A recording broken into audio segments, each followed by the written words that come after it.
Hey guys, I really wanted to cover this story. You're watching RTP's Tech Tips. This is a story. I'm going to leave a link to this article in the description, but I really wanted to let you guys know because I know a lot of you are VPN users and some of you I know even use some of these VPNs.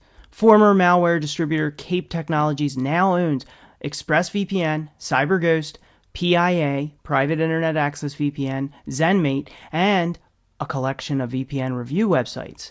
Now, what's interesting about this is it puts centralization in the hand of a single party in order to run all of the different VPNs in this list, as well as it centralizes the review. The history behind the company that bought all of these happens to be data collecting, advertising, and even a military intelligence unit that is known as 8200. So is this a turning over of the new leaf? I don't know. What do you think? Do you think that they turned over a new leaf? They had guilt about the data collection and now they decided they want to do everything they can to protect your privacy? Like I said, they could have turned over a new leaf. They could be trying to do everything they can to, help forgive their sins by doing good in the privacy world. That's possible. Yeah, sure, that's possible, but is it probable? So CrossRider offers a highly configurable method for its clients to monetize software. The common method to infect end users is these software bundlers. I'm sure you guys are all familiar with all those adware persistence setups.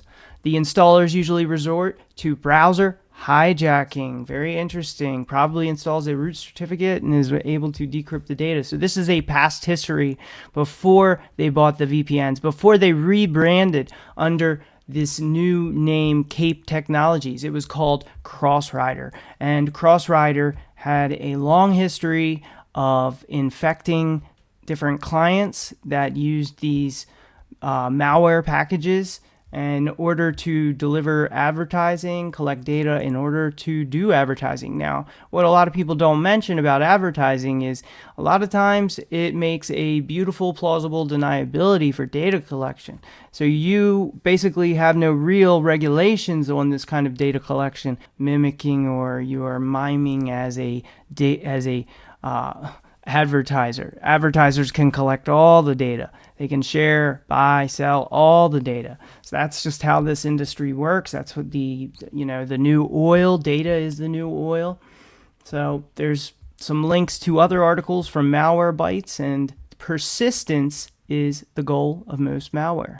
After all, what good is it to infect a machine if that malware stops running as soon as the computer restarts? So that's what persistence is. Essentially, it's if the malware is running, they don't want to lose you if you're a data collection target.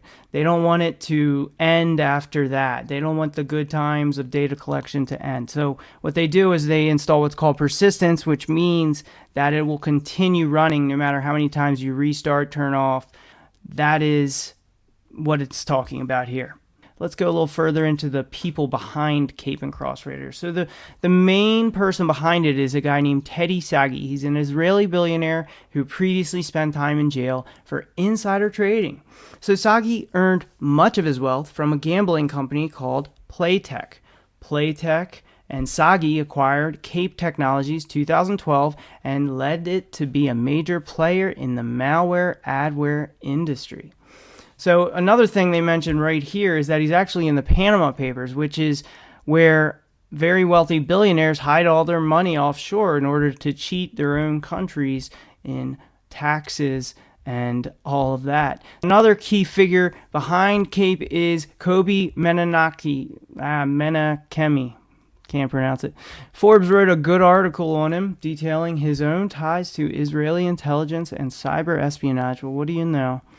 These ex-Israeli surveillance agents hijack your browser to profit from ads. Well, is it really all about the ads? I don't know.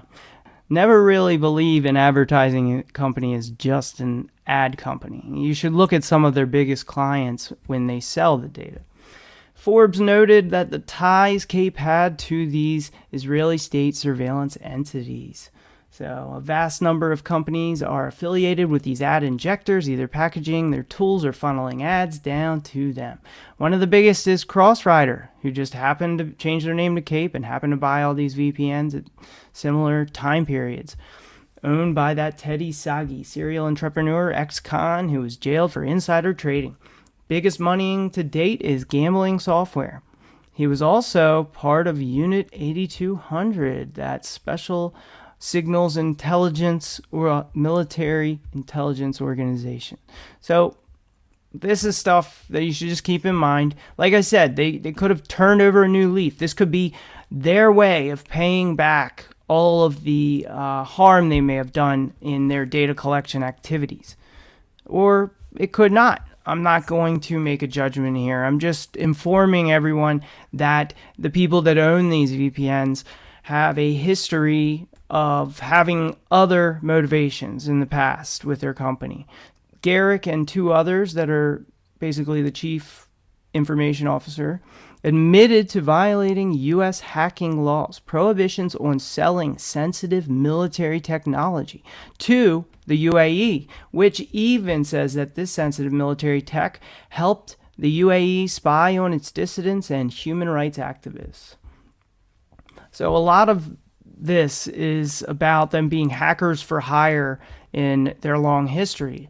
Now, that doesn't make them bad people necessarily in the long term. They could have changed. But I do think it's important to let you know, if you are one of these customers, you need to know the history behind your VPN company. And I do suggest, if you're going to be a VPN user, look into it. CrossRider purchased CyberGhost for $10 million. Then, a year later, changed their name, which is a rebranding effort in order to distance them from the past activities. Now, I really hope this was a way they could pay back society for the past data collection if they know the direction it's taking the world. It's taking us to an ugly place. Data collection is taking us to an ugly place. So I do believe that privacy is the only true way you're going to have freedom in the future. Cape purchases ZenMate, same year. Next year, PIA, $127 million purchase. How many VPN accounts do you have to sell to get $127 million? Think about that. So is it all VPN? I don't know. Anyway, it's something to be aware of. I wanted to let you guys know. ExpressVPN, 936 million. Holy crap. If you just look at that number, ask yourself how many VPN months, how many VPN accounts you need to make your money back on that purchase. Think about that. I want you to think about that. That's what I have today, guys. If you want to support this work, go to buymeacoffee.com/politictech and make sure to like, share, and subscribe. And I will be back later with more on how to protect your privacy.